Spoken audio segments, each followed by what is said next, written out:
I am Madison, 32 years old, and until recently, a successful marketing executive with what I thought was a perfect life. My sister Audrey and I were inseparable growing up, which made her betrayal even more painful. When I lost my job in the tech crash, I never expected her to triple my rent to $6,000 overnight. What hurt more was hearing my own father call me a parasite as my family united against me. They had no idea that their cruelty would be the catalyst for my greatest success. Before I start my story, let me know where you are watching from in the comments, hit that like button, and subscribe if you want to hear more about family betrayal and unexpected triumph. The irony of my situation was that just 3 months earlier, I had been celebrating my 6th anniversary at TechVision Marketing, one of the top digital agencies in the country. My team had just landed a 7-figure account, and my boss had hinted at a director position opening up.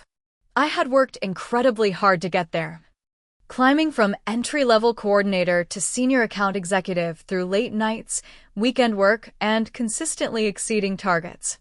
My colleagues often asked how I maintained such energy and optimism. The truth was, I loved what I did. My relationship with my sister Audrey had always been close.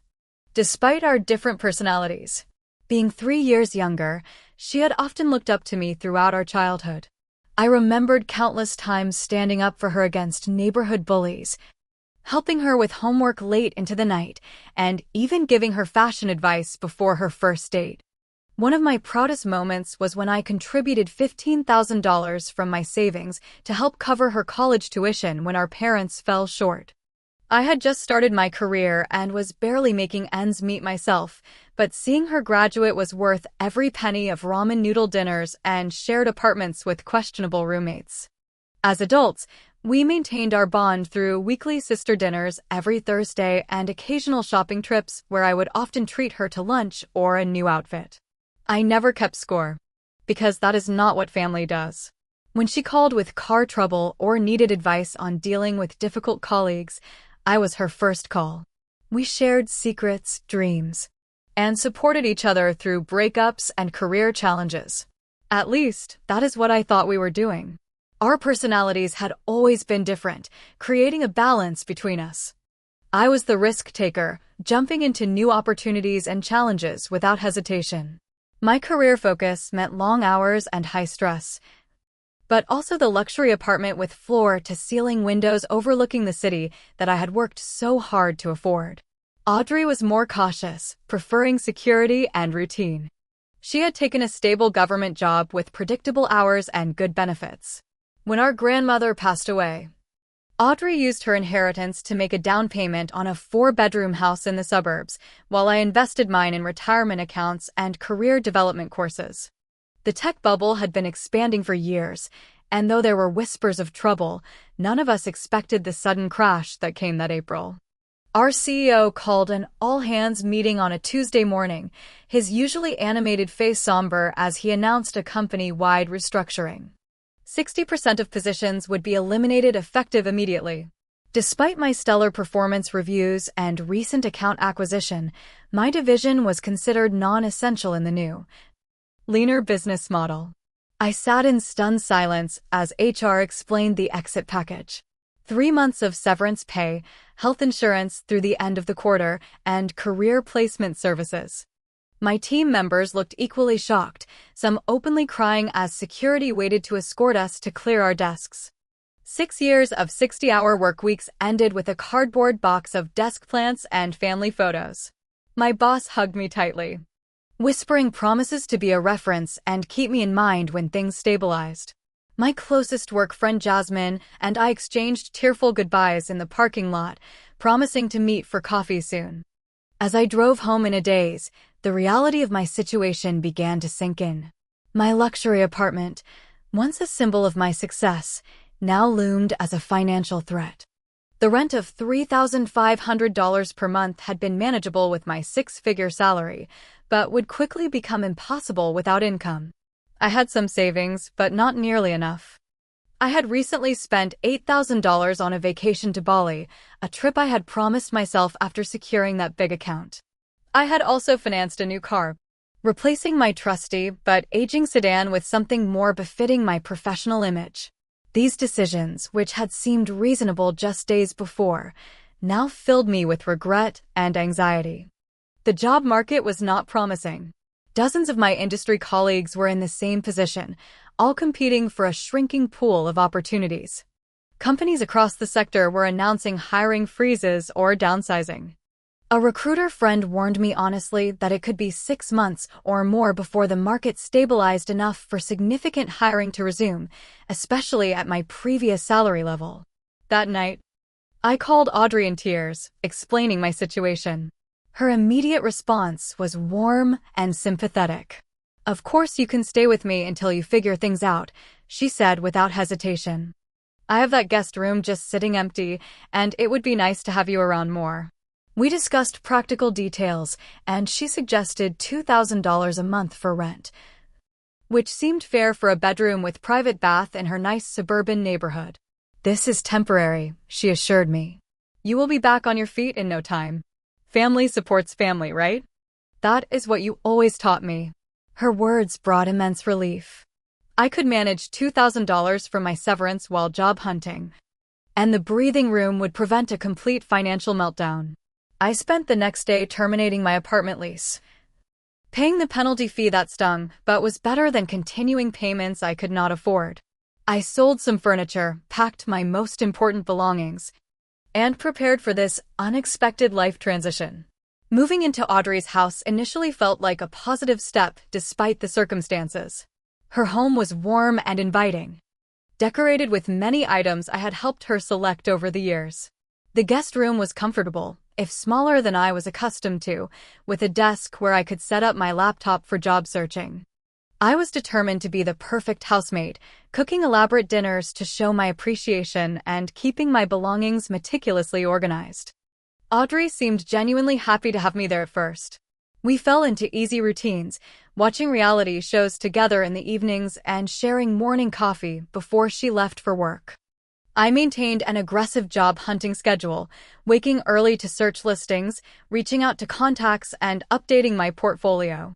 By the end of my first week, I had 2 promising phone interviews scheduled and a coffee meeting with a former client who had moved to a new company.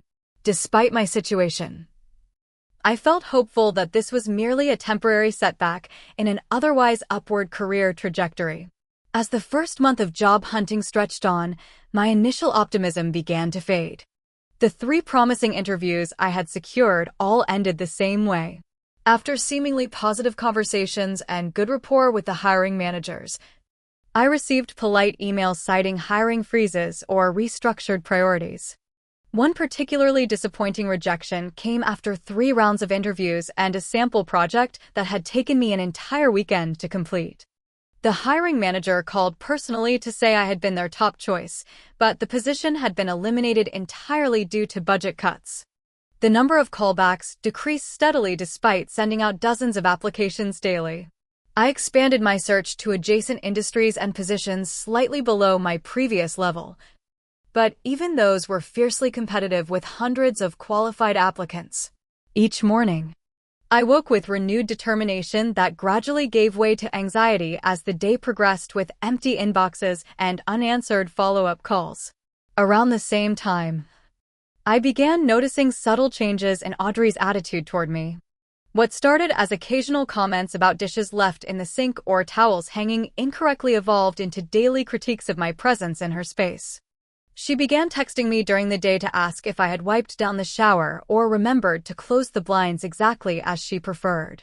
These messages often came while I was in the middle of interviews or application work, adding unnecessary stress to an already difficult situation. Audrey's boyfriend Bradley began spending more time at the house, and his presence added another layer of tension. A financial analyst who prided himself on his economic insights, he had a habit of making uncomfortable jokes at my expense. "Here comes the permanent houseguest," he would say when I entered a room.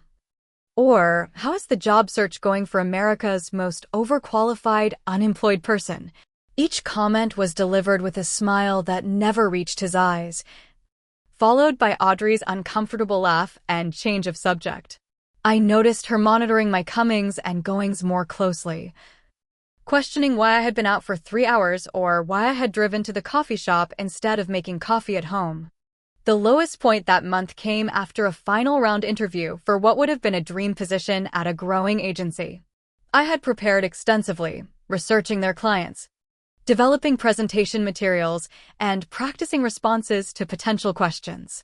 The interview had gone well, but I could sense hesitation from the panel when discussing start dates and salary expectations. Driving home, I received the call that they had selected an internal candidate who required less training and onboarding resources. I arrived at Audrey's house emotionally drained, only to find her hosting a small gathering of friends in the living room. I tried to slip quietly upstairs, but Audrey called me over to say hello. As I approached, I overheard her telling someone, "It is challenging, supporting my unemployed sister. I never expected to be in this position at our age." The conversation stopped abruptly when they noticed me, but the damage was done. I excused myself quickly, claiming fatigue, and spent the evening alone in my room fighting back tears. Determined to improve the increasingly tense situation, I doubled down on my contributions to the household. I took over all cooking duties, planning budget-friendly but delicious meals. I instituted a weekly deep cleaning schedule for myself, ensuring the house was immaculate. I researched part-time jobs that would not interfere with interviews or job search hours, applying to barista positions and evening retail opportunities that might provide some additional income. I also cut every non-essential expense from my budget. My gym membership, streaming services, and even my therapy sessions were canceled. I switched to the cheapest phone plan available, stopped buying anything beyond absolute necessities. When the first month's rent came due, I realized with sinking dread that I would need to use my credit card to make the payment. My severance was being stretched thin between rent, car payments, insurance, and basic living expenses. I transferred the $2,000 to Audrey's account on time, but the growing credit card balance added another layer of anxiety to my already stressed mind. The first major confrontation came unexpectedly over dinner. I had prepared a pasta dish using ingredients already in the kitchen, including some high-quality olive oil and Parmesan cheese I found in the pantry. Audrey took one bite before putting down her fork with obvious displeasure. "Are you using my special imported olive oil and aged Parmesan for a basic pasta dish?" she asked incredulously. "I am sorry, I did not realize they were special," I replied, confused by her reaction. "I thought we were sharing kitchen supplies. I can replace them." "On what income exactly?" she countered. "Those were expensive items I save for special occasions." "I do not think you understand the financial burden your presence is creating." I felt a flush of anger and embarrassment. "We had an agreement, Audrey. I am paying rent and contributing to this household in multiple ways. I am not a burden." Her expression hardened slightly. "Agreements change when circumstances do. You said this would be temporary, but I do not see you making progress toward moving out." The conversation ended with a tense truce, but something fundamental had shifted between us. The warmth and support of those first weeks had been replaced by an undercurrent of resentment. As I washed the dishes alone later that evening, I wondered if I had misunderstood the nature of our relationship all along. Entering the second month of unemployment brought a new level of anxiety. My carefully constructed budget showed I could maintain rent payments for perhaps another 2 months before completely depleting my resources. The job market remained stubbornly tight, but I had begun expanding my search to positions well below my qualifications and experience level. The first callback for a marketing coordinator role offering 40% less than my previous salary brought temporary relief, despite the potential financial implications. Even a significant pay cut would be better than no income at all. My relationship with Audrey continued to deteriorate in small but significant ways. One afternoon, returning early from a networking event that had been canceled, I went to her home office to borrow a stapler. On her desk, I noticed my mail opened and spread out. Looking closer, I realized with growing horror that she had been opening my bank statements and credit card bills. A quick check of my previously unopened mail confirmed this was not a one-time occurrence. When confronted that evening, Audrey showed no remorse for this invasion of privacy. I have a right to know the financial situation of someone living in my house, she stated flatly. Your credit card statements show you are barely staying afloat. I need to protect myself. Protect yourself from what? I have never missed a payment, I countered, still shocked by her actions. From becoming your permanent safety net, she replied coldly. You are spending on things you do not need while living under my roof. The unnecessary expenses she referred to were a professional resume review service and a single lunch meeting with a potential employer who had insisted on paying for my meal anyway. Her monitoring of my finances felt like a profound betrayal of trust, but her unapologetic attitude was even more disturbing. The sister who had once shared my deepest secrets now viewed me as a financial liability to be managed. A week later, Audrey called a formal house meeting with an ominous text asking me to be in the living room at 7 p.m. sharp. When I arrived, she and Bradley were sitting side by side on the sofa, a notepad between them filled with what appeared to be calculations. We need to discuss the rental arrangement, Audrey began without preamble. Effective next month. Your rent will increase to $6,000. I stared at her in shock, certain I had misheard. $6,000? That is triple what we agreed to. And more than double what I paid for my luxury apartment downtown. Market rates for desperate people are higher, Bradley interjected with a smirk. Basic economics. This is not a negotiation, Audrey continued, avoiding eye contact. If you cannot pay the new rate, you have 2 weeks to find alternative arrangements. My mind raced as I tried to process this impossible demand. Audrey, you know I cannot possibly afford that. I am your sister. I helped put you through college. I have been there for you through everything. How can you do this? Business is business, she replied, her voice flat. I have my own financial goals to consider. I spent the next day attempting to negotiate, offering to increase my rent to $3,000 and take on additional household responsibilities. I reminded Audrey of all the times I had supported her financially and emotionally without expectation of repayment. I even offered to sign a formal agreement stating I would move out as soon as I secured steady employment. Each suggestion was met with the same cold refusal. The realization dawned slowly, but with crushing certainty. This had been Audrey's plan all along. The initial warmth and reasonable rent had been temporary bait, designed to get me comfortably settled before springing an impossible demand that would force me out. But why? What had I done to deserve such calculated cruelty from my own sister? In desperation, I called our parents. Though we had never been an emotionally demonstrative family, surely they would recognize the injustice of Audrey's actions. My mother answered, and I explained the situation through occasional sobs, expecting sympathy and perhaps mediation. Her initial response seemed promising. This does sound serious, she said carefully. Your father and I will come over tomorrow evening. We can all sit down and work through this as a family. Relief washed over me. My parents had always been practical problem solvers. Surely they would help Audrey see reason and restore some semblance of familial support during my temporary hardship. I spent the night rehearsing how to present my case calmly and rationally, determined not to let emotion undermine my position. The family meeting began with an ominous sign. My parents arrived 30 minutes early and spent that time closeted with Audrey in her office, voices too low to overhear. When they finally called me to join them in the formal sitting room, the atmosphere felt more like a tribunal than a family discussion. My father sat in an armchair, my mother and Audrey on the sofa, with Bradley hovering near the doorway. The only seat left for me was a hard-backed dining chair positioned to face all of them.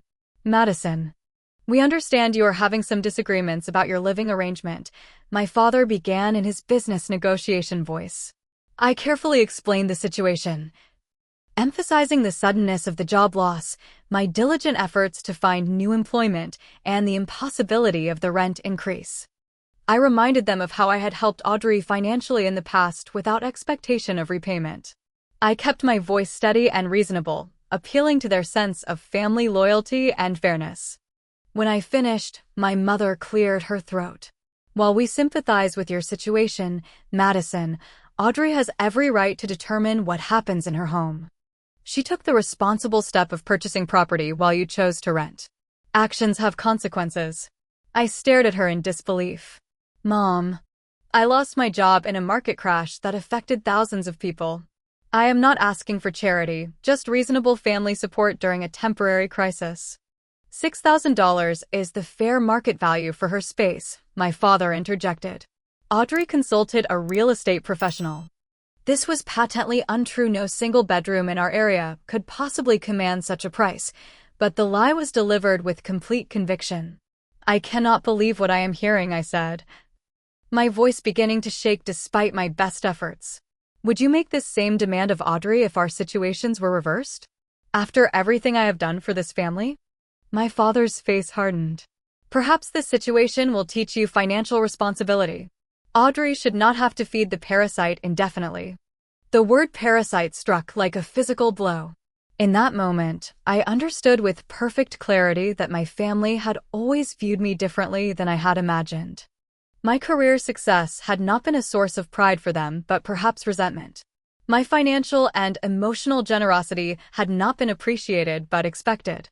And now that I needed help, I was nothing more than a burden to be discarded. The carefully constructed composure I had maintained cracked entirely.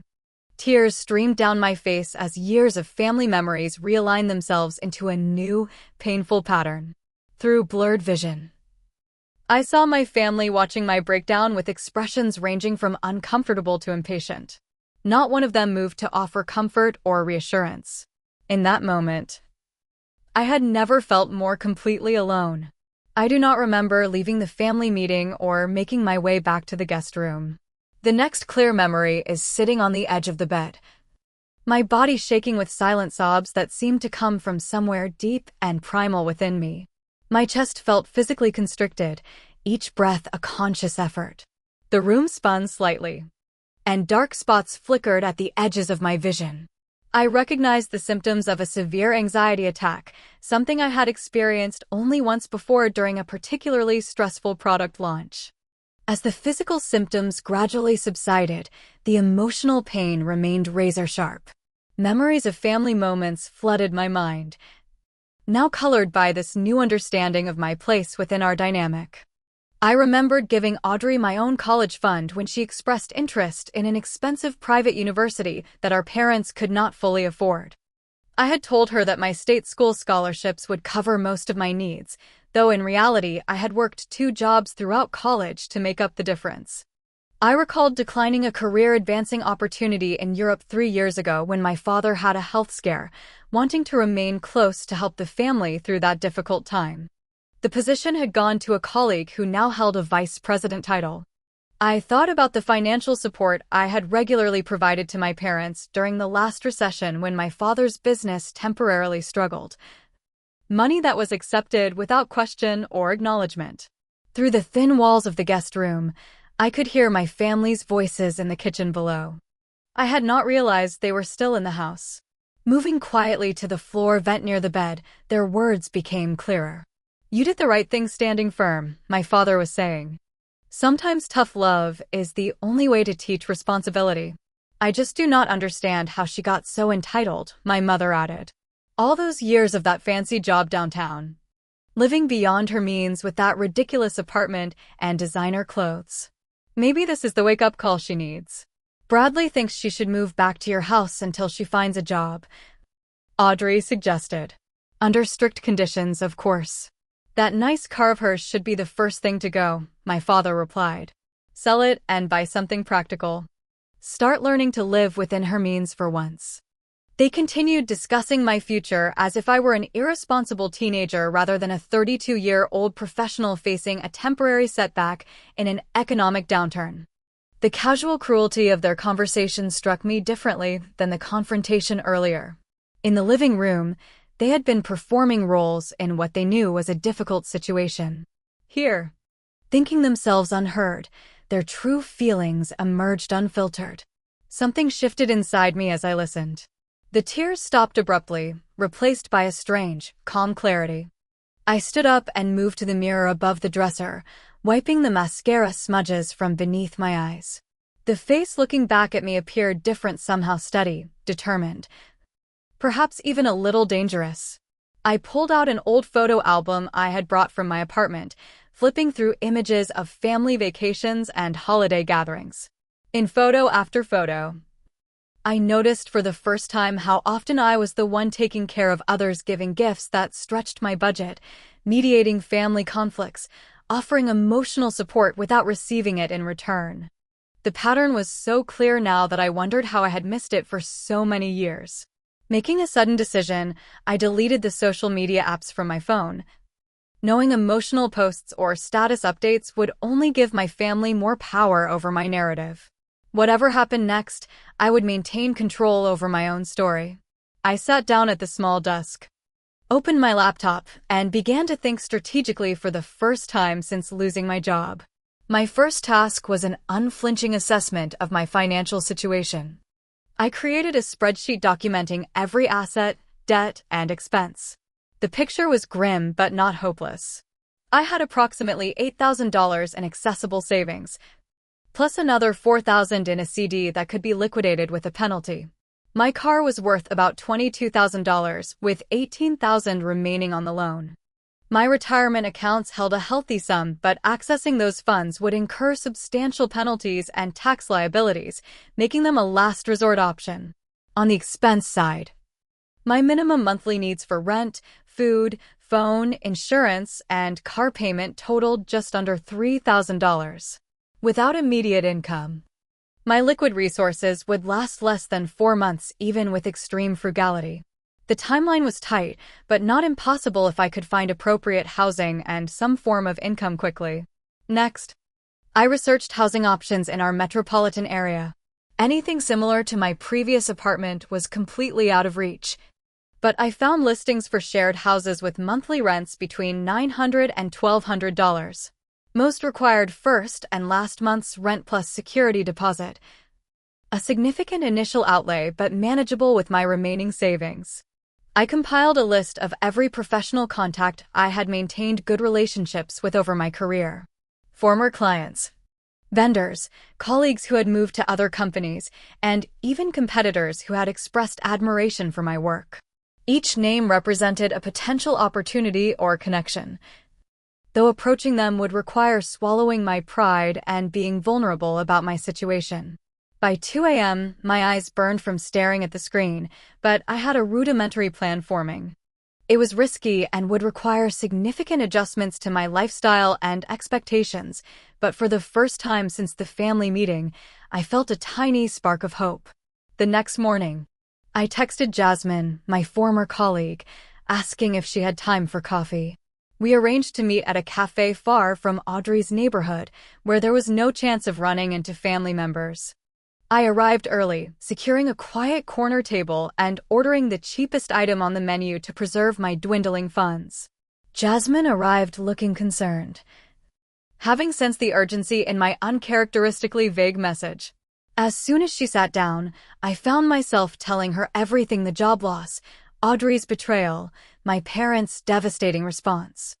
It was the first time I had verbalized the full story, and the words came out in a rush, occasionally broken by the tears I could no longer suppress. "Your sister did what?" Jasmine exclaimed when I described the rent increase. "That is not just unreasonable, that is deliberately cruel." Her immediate validation loosened something tight in my chest. Perhaps I was not crazy for feeling so betrayed. Perhaps this was not normal family behavior that I was too sensitive to accept. I need to get out of there immediately, I concluded. But I am not sure where to go or how to sustain myself while continuing to job search. Jasmine's response was immediate and unexpected. "I have a spare room in my apartment. It is small, really just an office with a futon, but you're welcome to stay there while you figure things out. No rent for the first month. And we can work something reasonable out after that if you need more time." The generosity of her offer from someone who was not family, but a former colleague, brought fresh tears to my eyes. "I cannot impose like that," I protested weakly. "It is not an imposition," she insisted. "And actually, I have been thinking about your situation. My brother works at Digital Edge, and they just lost their marketing consultant to a full-time position elsewhere. They need someone to handle a few specific client projects on a contract basis. The pay would not match your previous salary, but it might help bridge the gap. For the first time in weeks, a real smile spread across my face. Jasmine, that would be amazing. I would be grateful for any introduction you could make. We spent the next hour outlining a potential consulting collaboration and developing a pitch for her brother's company. As we parted, she hugged me tightly. Pack whatever is important and bring it to my place tomorrow. You do not need to subject yourself to that toxic environment anymore. Back at Audrey's house, I moved with quiet purpose. I identified the truly essential belongings that would fit in my car, belongings that represented my professional capabilities and irreplaceable personal items. The designer clothes and accessories that had once seemed so important could be sold or replaced eventually. What mattered now was escaping with my dignity and the tools needed to rebuild. I began moving small batches of belongings to my car during times when Audrey was at work, careful not to raise suspicion. I secured my important documents: passport, birth certificate, insurance papers, professional certifications in a dedicated folder. I transferred digital files to secure cloud storage and backed up photos and personal writing to an external drive. That evening, I composed a brief, dignified letter explaining my departure. No accusations or emotional appeals. Just a straightforward statement that I had found alternative housing and would be leaving the following morning. I signed it with my full name rather than the familiar Maddie my family had always called me. That person, I realized, no longer existed. My last night in my sister's house was surreal. I could hear the family gathered for dinner downstairs, their laughter occasionally drifting up through the vents. No one had thought to invite me to join them. I sat on the stripped bed, listening to these people who shared my blood, but apparently nothing of my values, discussing television shows and neighborhood gossip as if they had not devastated my world just hours before. Setting my alarm for 5 a.m., well before Audrey typically woke, I prepared for my pre-dawn departure. Despite everything, a part of me still hoped for reconciliation. For someone to knock on my door and acknowledge the wrongness of what had transpired. That knock never came. As I finally drifted into restless sleep, I realized I was entirely on my own. And perhaps had been for much longer than I had understood. The alarm's gentle vibration woke me while the house was still dark and silent. Moving with practiced quiet from years of early morning workout routines, I dressed quickly in comfortable clothes appropriate for a day of transition. The few remaining items were packed into my last suitcase and added to the already loaded car. I made the bed with military precision, wanting no detail of my departure to suggest disorder or emotional haste. In the kitchen, I placed my house key and the sealed letter on the counter where it would be immediately visible. My gaze lingered on the family photos adorning the hallway wall, childhood images of Audrey and me with gap-toothed smiles and arms around each other. Holiday gatherings where I had always been the one ensuring everyone had the perfect gift. Graduation photos where my parents beamed with pride. Had any of it been real? Or had I simply been useful to them during those years? With a final glance around the house that had briefly been my refuge before becoming a site of profound betrayal, I quietly closed the door behind me. The click of the latch felt strangely final, as if I were closing not just a physical door but an entire chapter of my life. The early morning air was cool and fresh, the neighborhood still and peaceful. As I drove away, the mixture of grief and relief was so intense it felt like a physical presence beside me in the passenger seat. Jasmine's apartment was across town, in a modest but charming building close to a popular arts district. She greeted me at the door in pajamas, hair tousled from sleep, but eyes alert with concern. One look at my face told her everything she needed to know. Without a word, she pulled me into a tight hug, and the wall of composure I had maintained through the entire escape crumbled instantly. Standing in her entryway, surrounded by hastily moved boxes and suitcases, I sobbed with the accumulated pain of betrayal and the overwhelm of starting over at 32. Let it all out, she murmured, rubbing circles on my back as if I were a child. You're safe now. We will figure this out together. When the tears finally subsided, she helped me carry my belongings into the promised spare room. It was indeed small, primarily set up as a home office with a futon against one wall. But the bright yellow walls and window overlooking a flowering courtyard made it feel hopeful rather than confining. Jasmine had cleared half the closet and a full dresser drawer for my clothes, placed fresh towels on the futon, and even put a small vase of daisies on the desk. "I know it is not what you are used to," she said apologetically. "It is perfect." I replied with complete sincerity. "I cannot thank you enough for this."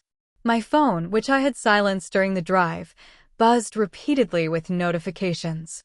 A quick glance showed multiple missed calls from Audrey and my parents, along with increasingly angry text messages demanding explanations and accusing me of ingratitude and immaturity. With a steadiness that surprised me, I turned the phone completely off. Whatever they had to say could wait until I had established some stability and emotional equilibrium. The harsh reality of my new circumstances became clearer as I attempted to establish a workspace in Jasmine's living room. My laptop and portfolio materials spread across her coffee table. I began creating a formal structure for job searching and freelance opportunity development. The contrast between this makeshift office and my former sleek workspace at TechVision was stark, but I pushed aside the pang of loss. Aesthetics were a luxury I could no longer afford. My first practical task was applying for unemployment benefits, something I had resisted out of both pride and optimistic belief that I would quickly find comparable employment. The online application process was tedious and somewhat humiliating, requiring detailed explanations of my job loss and financial situation. Each question felt like another reminder of how dramatically my circumstances had changed in just a few short months.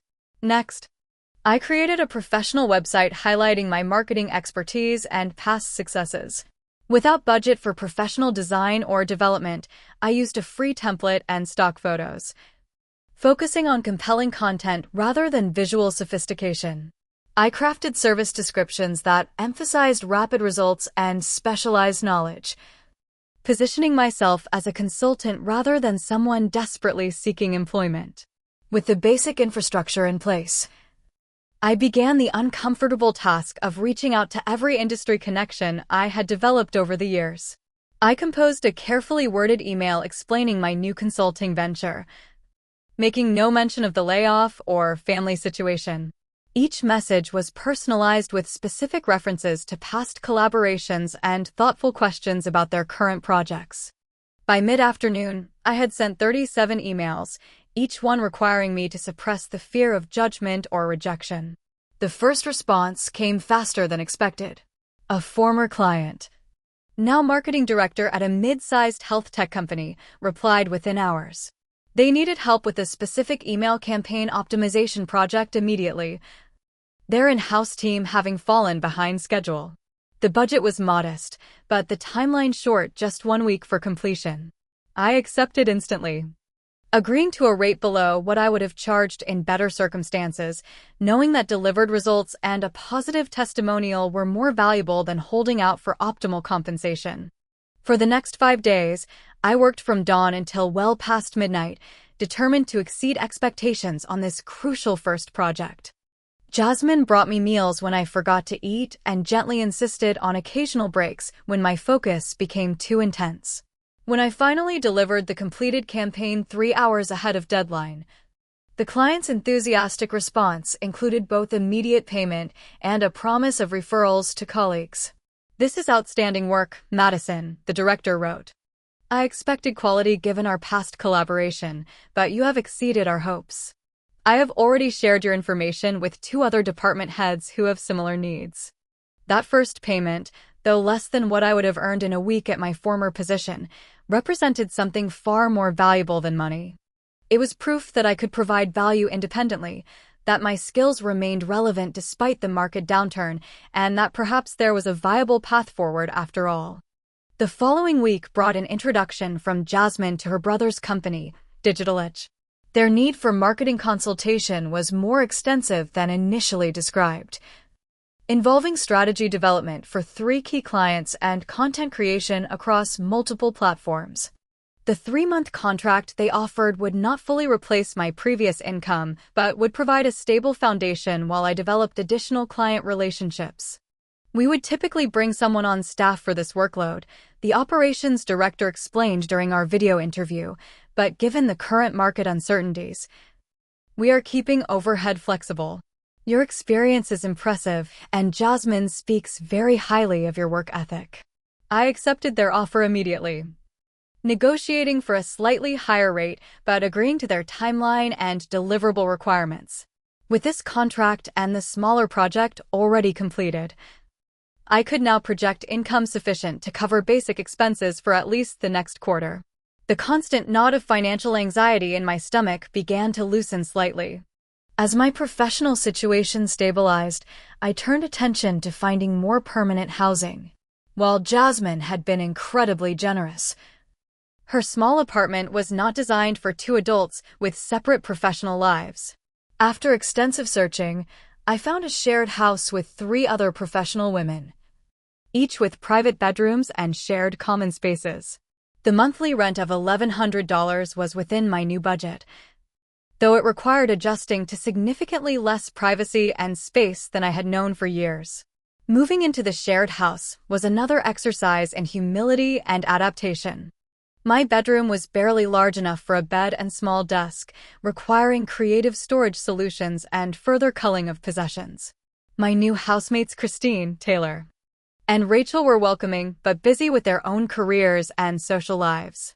Our interactions were friendly but limited to passing conversations in the kitchen or occasional shared meals on weekends.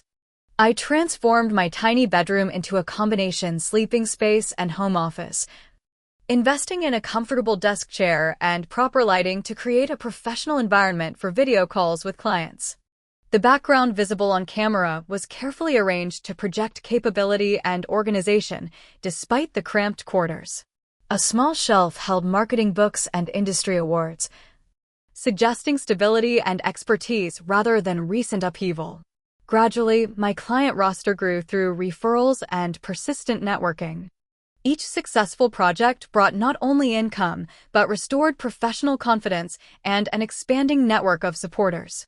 I developed efficient systems for managing multiple clients simultaneously, creating templates and workflows that maximized productivity within my limited resources.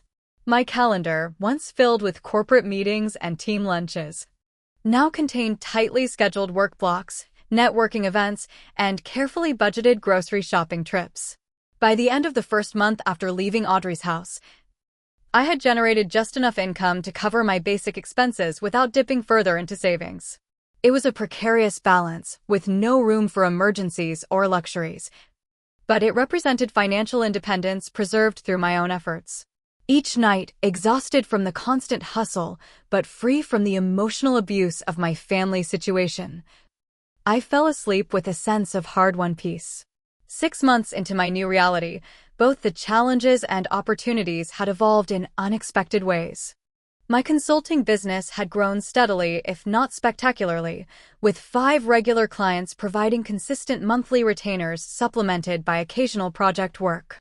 While my income remained significantly below my former corporate salary, it was sufficient to maintain independence and even begin rebuilding a modest emergency fund. The most significant change came in my living situation. After months in the shared house, I had saved enough for the security deposit on a small studio apartment of my own. At 600 square feet, it was less than a third the size of my previous luxury apartment, but the privacy and autonomy it provided felt like immeasurable luxuries after months of shared living. I furnished it minimally with a combination of secondhand finds and affordable basics, creating a space that felt both functional and personally soothing. My financial situation had stabilized enough to begin addressing the credit card debt accumulated during the crisis. I established a payment plan that would eliminate the balance within 18 months, accepting the temporary strain on my budget in exchange for future financial freedom. Each payment represented another step toward rebuilding the security that had been shattered so abruptly.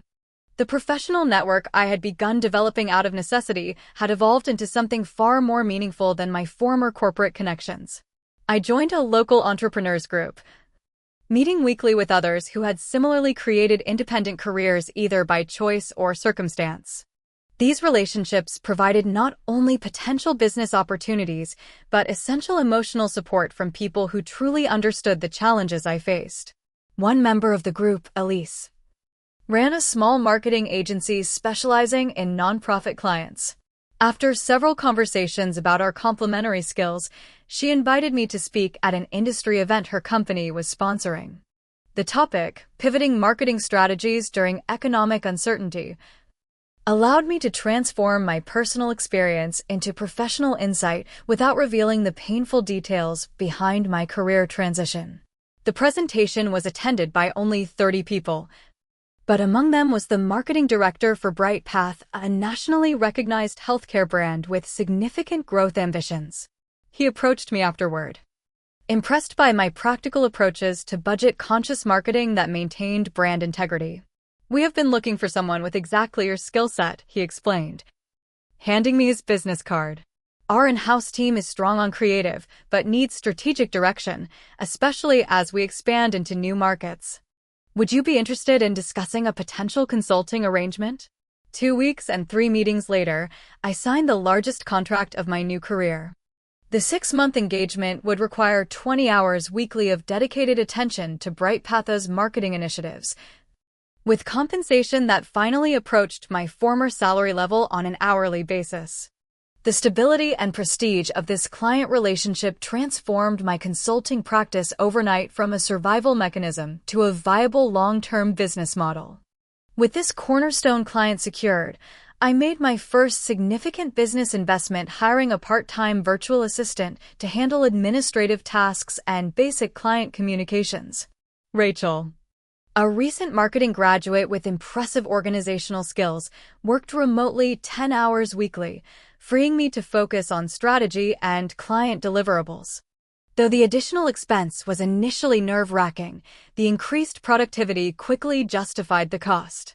A month after beginning work with Bright Path, I received an unexpected email from the editor of Marketing Innovators, a respected industry newsletter.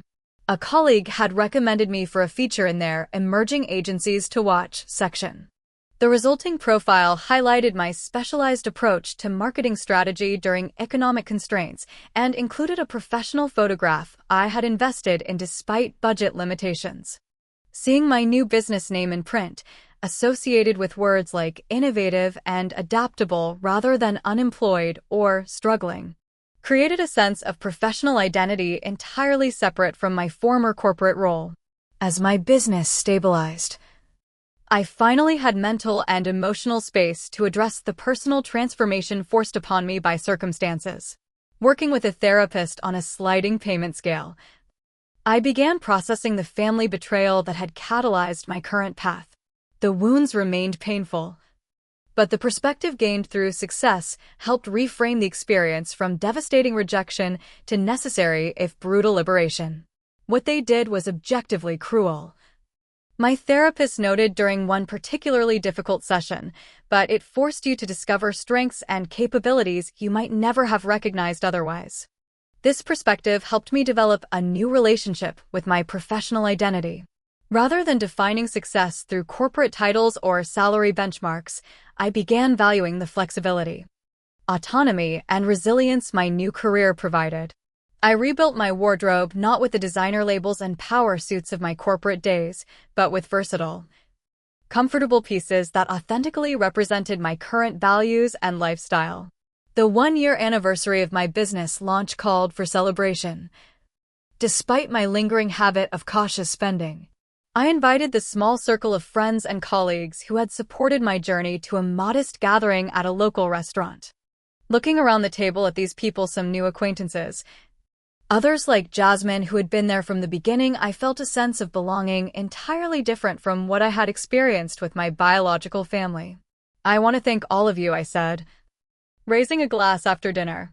"A year ago, I thought I had lost everything. What I did not understand then was that I was actually being redirected to build something much more authentic and valuable. I could not have done it without each of you." The following week brought 2 significant developments. First, I signed a lease on a small but proper office space, a step that both legitimized my business and created necessary separation between work and home life. The monthly overhead was carefully calculated into my business budget, with contingencies for market fluctuations. Second, I hired 2 full-time employees, an account manager and a content specialist, to help service the growing client roster. Their salaries were a significant commitment, but the business had reached a point where continued growth required additional skilled hands. Perhaps most significantly, my business revenue had crossed into 6 figures annually. While still less than my previous corporate compensation when benefits were considered, it represented financial stability entirely of my own creation.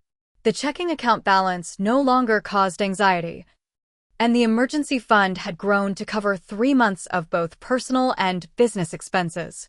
The external validation of my new path came unexpectedly through industry recognition. A campaign strategy one had developed for a struggling local business was nominated for a regional marketing award in the budget breakthrough category. The nomination led to an interview on a popular marketing podcast, where I discussed the mindset shift required to create impact with limited resources. The host, impressed with my practical insights, invited me to speak at their upcoming conference. The most surprising development came exactly 13 months after my departure from Audrey's house. My phone, which had been blissfully free of family contact since I had blocked their numbers in the early days of my independence, suddenly displayed a text message from my mother.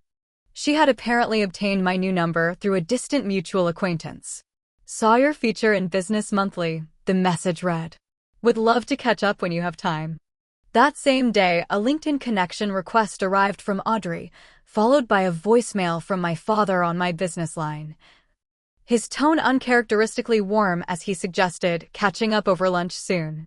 I showed the messages to Jasmine during our weekly coffee meeting, a tradition we had maintained despite our busy schedules.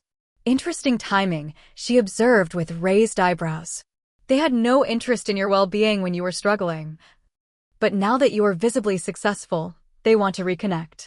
Through casual conversations with former neighbors and distant relatives, I began piecing together an understanding of my family's current circumstances. My parents' small business, which sold luxury home goods, had been struggling significantly in the continuing economic downturn. Several of their retail locations had closed, and rumors of potential bankruptcy circulated among their social circle. Audrey's situation had deteriorated as well.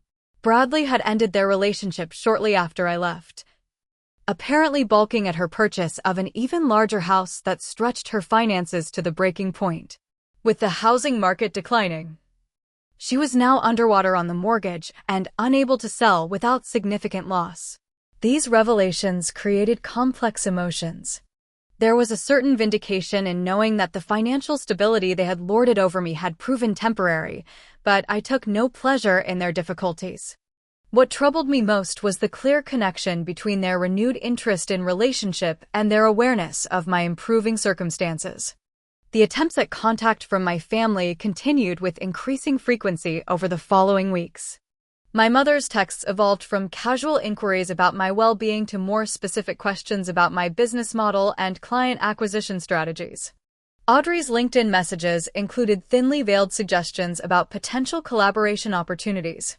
My father's communications were the most direct, eventually including a lengthy email apologizing for any misunderstandings and mentioning the challenges facing the family business. "Your marketing expertise could be invaluable to us during this transitional period," he wrote, the carefully crafted business language failing to mask the underlying request for assistance. These messages created significant internal conflict.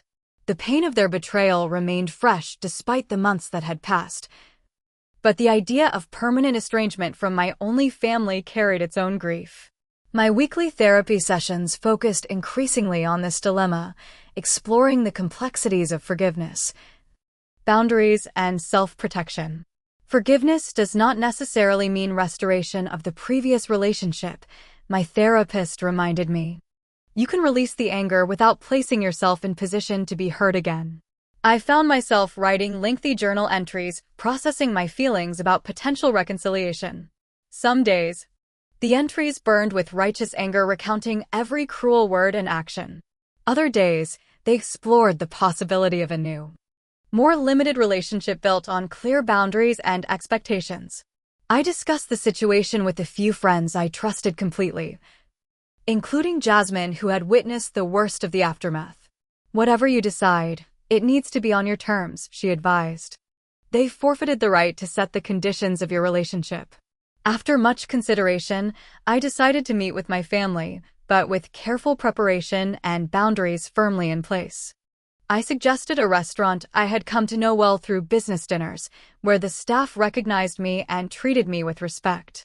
The neutral location would provide both emotional and physical distance, while the public setting would discourage extreme displays or manipulations. I arrived early, selecting a table that allowed me to see them enter while providing some privacy for our conversation. I had dressed carefully in an outfit that projected confidence and success, without ostentation, a subtle reminder of how much had changed since our last encounter. When they walked in together, their expressions revealed a mixture of surprise and uncertainty at my transformed appearance. Gone was the tearful, desperate woman from Audrey's guest room, replaced by someone with clear eyes, straight posture, and a calm demeanor. "Thank you for meeting us," my mother began after awkward greetings and seating arrangements were settled. "You look well." "I am well," I replied simply. "My business is thriving, and I have built a life I am proud of." What followed was a carefully choreographed conversation, with my family alternating between expressions of vague regret and probing questions about my current circumstances. I answered personally relevant questions honestly, but maintained firm boundaries around business details, redirecting their financial inquiries with practiced ease. When the preliminary small talk exhausted itself, I took control of the conversation. "I think we should address what happened last year," I said calmly. "I lost my job in an economic downturn that affected thousands of professionals. When I turned to my family for temporary support, you not only rejected me but deliberately humiliated me. Dad, you called me a parasite. Audrey, you invaded my privacy and set an impossible financial demand designed to force me out. Mom, you supported these actions instead of mediating a reasonable solution." Their reactions were immediately defensive. My mother claimed they had only been practicing tough love to help me become more independent. My father insisted his words had been misunderstood in the heat of an emotional discussion. Audrey offered a weak justification about her own financial pressures at the time. "I understand you may need to frame your actions that way," I responded, maintaining eye contact. "But I was there. I know what was said and done, and more importantly, I know how it was intended to make me feel. I am not here to debate historical facts. I am here to establish whether any kind of relationship moving forward is possible, and if so, what that might look like." For the first time, they seemed to truly see me not as the daughter and sister whose needs could be dismissed, but as an independent person whose terms they would need to accept if they wanted connection. The power dynamic had shifted irrevocably, and the realization showed clearly on their faces. I outlined my boundaries clearly. I would consider rebuilding communication with them, but with strict limitations. I would not be providing financial support to either the family business or Audrey's housing situation. I would not be offering free marketing services or consultation. Any relationship would need to be built on mutual respect rather than obligation or utility. I am willing to offer occasional advice on your business challenges, I concluded, but as a separate matter from our personal relationship, which would need to be rebuilt gradually through consistent, respectful interaction. They accepted these terms with varying degrees of grace. My father, ever practical, seemed almost relieved to have clear parameters established. My mother vacillated between defensiveness and attempts at emotional manipulation, but eventually conceded to my framework. Audrey remained the most resistant, clearly disappointed that her vision of a profitable partnership had been firmly rejected. In the months that followed, I maintained the boundaries established during that meeting, engaging in limited but civil communication with my parents. Our conversations gradually evolved from strained politeness to occasional moments of genuine connection, though the easy intimacy of the past seemed unlikely to return. I provided some basic marketing guidance for their struggling business, helping them develop a more focused strategy to weather the economic challenges, but maintained professional distance from direct involvement. With Audrey, reconciliation proved more challenging. Her resentment at my success remained thinly veiled, emerging in passive-aggressive comments and subtle competitions.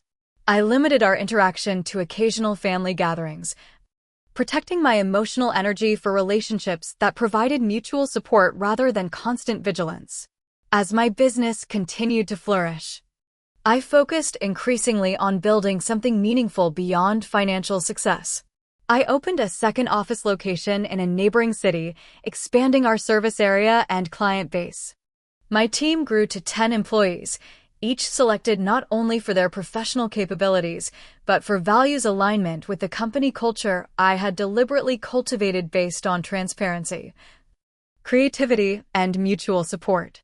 Perhaps most satisfying was the mentorship program I established for marketing professionals navigating career transitions. Drawing on my own experience, I created resources, workshops, and networking opportunities specifically designed to support those facing job loss or industry disruption. A portion of the company's profits funded an emergency grant program providing temporary financial assistance to qualified professionals facing sudden unemployment. When we support each other through crisis, I explained in an interview about the initiative, we not only prevent individual hardship, but strengthen our entire professional community. Looking back on the journey from that devastating family meeting to my current reality, I recognize now that the crisis that seemed to destroy my life actually revealed essential truths I might otherwise never have discovered. The painful severance from family support forced me to recognize my own resilience and capabilities. The financial catastrophe pushed me to create something authentically aligned with my values rather than externally defined success markers. The betrayal by those I trusted most taught me to recognize and appreciate genuine support and connection when it appeared. Success, I have learned, is not measured by corporate titles, luxury apartments, or designer wardrobes. It emerges from building a life that reflects your true values, surrounded by relationships based on mutual respect rather than utility or obligation. Financial stability matters, certainly, but as a means to independence and choice rather than status or validation. The woman who drove away from her sister's house that early morning, car packed with hastily gathered belongings and heart heavy with rejection, could never have imagined the strength, purpose, and authentic community waiting on the other side of that pain. Crisis did not define me, it revealed me. Have you ever experienced betrayal from someone you trusted completely? How did you rebuild your life afterward? And what lessons did you learn about yourself in the process? I would love to hear your stories in the comments below. If this journey of rebuilding from betrayal resonated with you, please hit the like button and subscribe to my channel for more stories about finding strength through adversity. Share this video with someone who might need to hear that their current crisis could be the doorway to something better. Thank you for being part of this community, and remember, sometimes the people who should love you the most are the ones who teach you to love yourself instead.